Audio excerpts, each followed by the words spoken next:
Good morning, church family.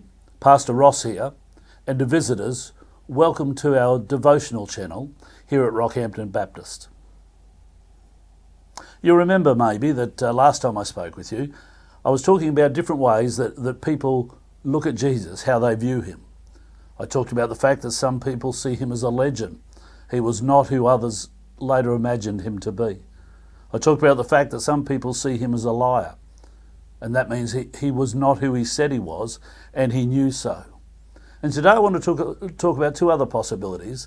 The fact that some people see him as a lunatic because he was not who he thought he was, but he didn't know that. Or some people see him as the Lord of their life. He was who he said he was, and his life and resurrection and his death prove that to be so. Let me read from Matthew chapter 16 and verse 13.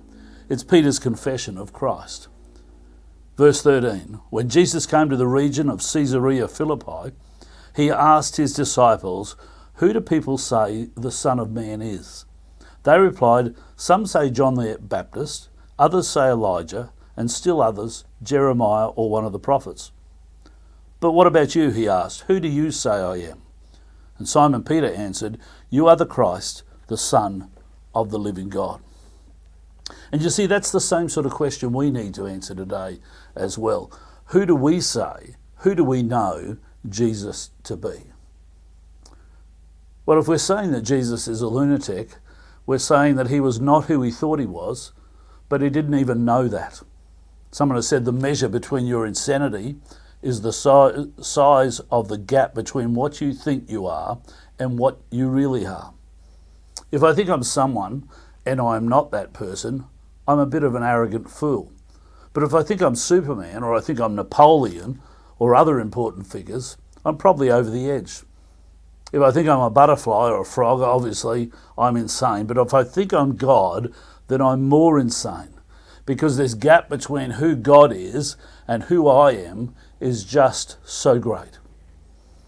But almost no one who has read the Gospels would honestly and seriously consider that option, that Jesus was a lunatic. Because his wisdom and the attractiveness of Jesus' personality was impressive.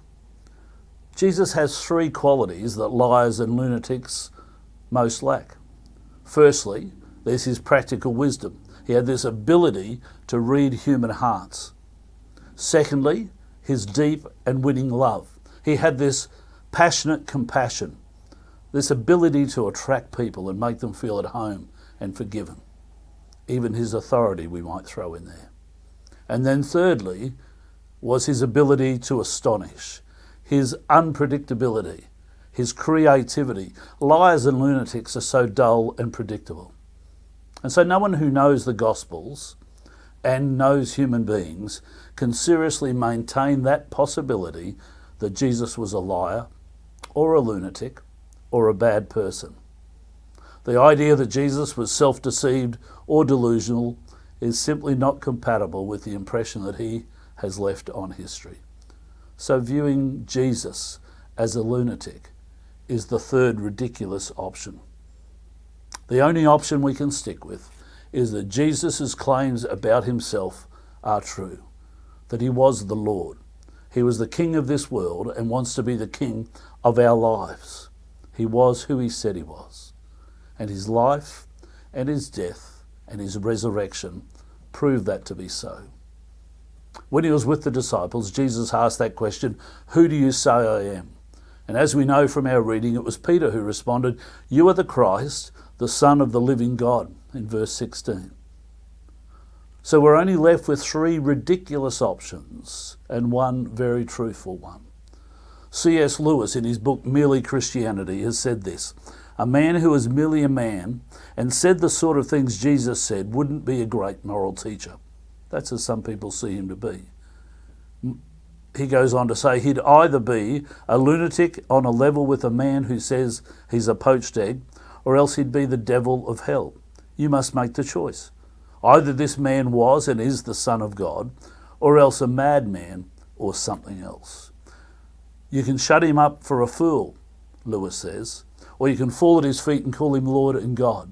But let us not come with any patronising nonsense about his being a great human teacher. He has not left that open to us.